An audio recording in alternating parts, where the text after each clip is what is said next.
Si tu ne te sens nulle part à ta place, cette vidéo est pour toi. Ça sent fin de t'effacer et de t'oublier. Dans cette vidéo, tu vas apprendre pourquoi tu as tant de mal à trouver ta place, tant au niveau personnel qu'au niveau professionnel. Tu vas apprendre la méthode que j'utilise pour dépasser ce mal-être qui te bouffe littéralement la vie et comment appliquer cette méthode dès maintenant pour enfin te sentir aligné et en cohérence avec qui tu es, pour enfin te sentir au bon endroit, au bon moment et en compagnie des bonnes personnes. Voici pourquoi tu ne te sens nulle part à ta place. Si tu feuillettes certainement les pages de ton histoire, il se pourrait bien que cette problématique de place se retrouve dans ton environnement familial lorsque tu étais enfant. Il est très probable que tu reproduises un schéma que tu connais bien et qui s'est ancré au plus profond de ton corps, au plus profond de ton être, dans tes cellules, dans ton système nerveux. Résultat de ce schéma répétitif, tu ressens un mal-être profond, une perte d'identité, peut-être une perte de sens, tu ne sais peut-être plus qui tu es, ni ce que tu veux vraiment pour toi. Depuis ta plus tendre enfance, tu as appris à observer ton environnement et les personnes qui ont pris soin de toi. Tu as certainement développé ce sens de l'observation et ton empathie afin de faire tout ce qu'il faut pour maintenir la paix, pour maintenir les bonnes relations, pour satisfaire, pour faire tout ce qu'il faut pour que tout le monde autour de toi se sente bien et heureux. Ce mécanisme de survie, ce mécanisme d'adaptation, que l'on appelle aussi phoning, dont je parle dans une vidéo précédente, ce mécanisme fait partie de ces 4 réponses que l'animal humain que nous sommes déploie face à un danger perçu. Tu sais, il y a le combat, la fuite, le gel et le faire plaisir, le besoin de faire plaisir et de satisfaire. C'est un mécanisme, ce besoin de faire plaisir et de satisfaire, qu'on appelle le phoning, qui t'a poussé à te couper de tes ressentis, de tes propres besoins, pour mettre la priorité sur le besoin des autres. C'est un mécanisme que tu as mis en place pour maintenir un sentiment en toi de sécurité. C'est ta façon à toi de garder ce sentiment de sécurité à l'intérieur de toi et de maintenir le lien. Par exemple, si enfant, je fais tout ce que l'on attend de moi, si je satisfais mes parents, si je fais tout pour les rendre heureux, alors ils continueront à m'aimer, alors ils ne souffriront plus, alors ils seront en paix. Si tu prends conscience de ce mécanisme dans ton quotidien, si tu accordes un peu de temps à cette part de toi blessée qui a dû mettre de côté ses propres besoins, sa propre identité pour maintenir la paix et la sécurité, alors tu pourras libérer cette souffrance qui est stockée dans ton corps, pour faire de la place à ta vérité, à tes propres règles du jeu, à ton identité, à tes moteurs, à tes envies, tes besoins, tes rêves, à tes propres couleurs. Je te partage ici 4 étapes concrètes qui t'aideront à te libérer de cette problématique de place et qui te permettront de commencer enfin à vivre pour toi. Étape numéro 1, identifie les moments précis où tu dis oui alors que ton corps et ton cœur aimeraient dire non. Les moments où tu te forces à accepter la compagnie des autres, une compagnie qui t'épuise, qui te vide de ton énergie, qui te tire vers le bas. Les moments où tu cherches l'approbation dans le regard des autres pour valider tes choix, tes envies, tes comportements, pour te rassurer.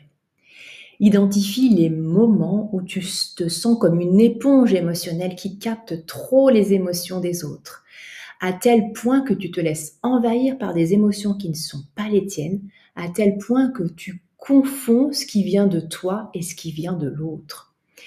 Identifie également les moments où tu te sens pétrifié par la peur du rejet, où tu deviens hyper vigilant au moindre signe d'inconfort ou de mal-être de ton entourage, pensant bien sûr que tu es responsable de ce changement d'humeur, que c'est forcément de ta faute. Identifie les moments où tu ressens dans ton corps, au niveau de sensations, au niveau de ressenti, que quelque chose n'est pas juste pour toi, que quelque chose n'est pas aligné. Ton corps te donne tout un tas d'informations, d'indices lorsque tu n'écoutes pas tes besoins. Ça se matérialise par une sensation ou par des tensions, par exemple. Identifie également les moments où tu ressens de la colère, de la frustration, car tu n'es pas en train de vivre ce que tu aimerais vivre au fond de toi. Étape numéro 2. Écoute Établis un dialogue intérieur. Écoute tes émotions, écoute tes ressentis, écoute tes sensations que tu viens d'observer juste en amont. Accorde-toi un temps pour écouter ce que tu viens d'identifier, pour écouter les parts blessées de toi qui se sentent délaissées. Et on ne porte pas de jugement, tu fais comme tu peux avec ce que tu as appris, voilà, avec ce que tu es en capacité aujourd'hui, eh bien, de transformer. Par exemple, tu viens d'identifier une situation dans laquelle tu as dit oui, alors que tout ton corps, tout ton être pensait non. Eh bien, prends un instant pour entrer en contact avec cette part de toi qui souhaite autre chose pour toi. Écoute son message, récolte les informations qu'elle a à te donner, des informations précieuses. Écoute peut-être la part qui se sent épuisée émotionnellement. Qu'est-ce qu'elle a à te dire sur tes besoins? Qu'est-ce qu'elle a à te révéler sur les besoins que tu as peut-être mis de côté et qu'il serait bon maintenant de nourrir? Si tu as identifié une colère ou une tension dans ton corps, je t'invite ici à écouter le message de cette colère, à écouter le message de cette tension. Donc, étape 2, écouter les messages de ton corps et de tes émotions et ouvrir ce dialogue intérieur. Maintenant, étape 3. Transforme et libère ces émotions, ces sensations, ces tensions qui se sont bloquées et figées dans ton corps. Donc, tu as commencé à écouter et c'est un premier pas et pas des moindres, surtout quand on a appris à ne pas s'écouter et à ne pas faire confiance à ses ressentis.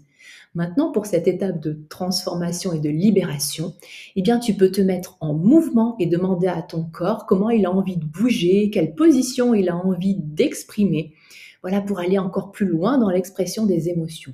Se mettre en mouvement t'aide à libérer et à transformer ce qui s'est figé à l'intérieur de toi.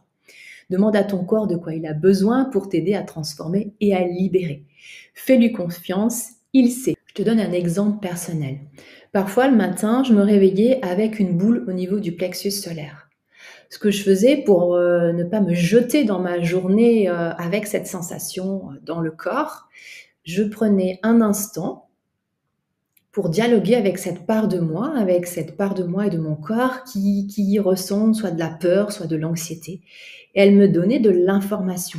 Je lui demandais par la suite, comment as-tu envie de bouger? Et je mettais mon corps en mouvement. Alors, c'était peut-être voilà ce genre de mouvement où c'était me secouer, ou c'était mettre de la musique et bouger. En tout cas, j'écoutais voilà l'impulsion, le mouvement intuitif de mon corps pour aider plus encore cette émotion, cette sensation à se défiger, à circuler, à faire de la place pour autre chose. Si tu veux aller encore plus loin dans cette libération par le mouvement, tu peux également poser ton paysage émotionnel sur une feuille de dessin et de la même manière, tu entames un dialogue avec ce dessin que tu viens de réaliser intuitivement, toujours en vue de libérer plus encore. Comme si ton dessin pouvait parler, observe-le. Qu'est-ce que tu vois? Qu'est-ce que tu ressens? Qu'est-ce que tu imagines? Et comme si ce dessin pouvait discuter et dialoguer avec toi, là aussi, il te donne encore de l'information. Voilà pour cette étape 3 de transformation et libération. Enfin, étape 4, reconnecte-toi avec ton enfant intérieur. Réveille les parts de toi qui aiment, qui chantent, qui dansent, qui dessinent, qui s'amusent, qui écoutent de la musique. Reconnecte-toi avec toutes ces parts de toi qui sont porteuses bien, d'espoir et de confiance. Alors peut-être que c'est en t'accordant un instant pour écouter une guidance motivante de quelqu'un qui te redonne de l'énergie, qui te redonne le sourire. Peut-être que c'est en dansant sur une musique que tu aimes. Peut-être que c'est en allant prendre l'air dans un endroit que tu aimes particulièrement. Peut-être que c'est appeler un ami proche ou lui proposer d'aller boire un verre. Voilà, un ami avec qui tu te sens bien ressourcé, énergisé, bien sûr. Voilà, fais du mieux que tu peux pour semer dans ta journée, dans ton quotidien, tous ces moments qui réveillent ton énergie, tous ces moments qui redonnent du sens à ta vie, qui te font chaud au cœur. Un exemple personnel à nouveau. Je suis partie en vacances et dans cette maison de vacances, je suis tombée sur un handpan. Tu sais, ce sont ces instruments qui font une musique, vraiment absolument moi qui me transporte. Et là, bah, j'ai réveillé vraiment une part de moi qui adore écouter la musique et en plus qui adore, découvrir un nouvel instrument. Voilà, essaie de te connecter à ce genre de moments. Ne les oublie pas, ces moments-là, parce que c'est eux aussi qui te serviront d'appui et de socle pour t'aider à transformer, à transmuter eh bien, les moments où les émotions sont plus difficiles, où des tensions se stockent vraiment dans ton corps. Voilà, bien sûr, au cœur de mes accompagnements, j'aide mes clients, mes clientes à mettre en place ces 4 étapes que je viens de te partager dans leur quotidien. Voici certains de leurs retours. Comme une de mes clientes qui me disait la dernière fois en coaching, mais Maud, ça y est, j'arrive enfin à m'approprier les outils que tu me partages et elle m'a relaté 2 événements avec fierté dans lesquels elle avait réussi à appliquer et à se sortir, à transformer son état émotionnel, à se sortir d'une boucle traumatique. Vraiment un super témoignage que j'ai eu. Voilà, j'espère que cette vidéo aura su t'apporter des ressources et des clés de compréhension, qu'elle aura su répondre à tes questions. Surtout, n'hésite pas à me dire comment tu as vécu les 4 étapes que je viens de te partager. N'hésite pas à me partager tes ressentis, à me donner ton avis. Si cette vidéo t'a aidé, abonne-toi pour plus de conseils comme ceci. Si tu souhaites avoir encore plus de ressources personnalisées, si cette problématique de place t'impacte fortement, et si tu souhaites trouver des solutions pour avancer, bien, réserve ton appel avec moi. C'est offert et c'est sans engagement. Retrouve toutes les informations nécessaires dans la description de cette vidéo. À bientôt!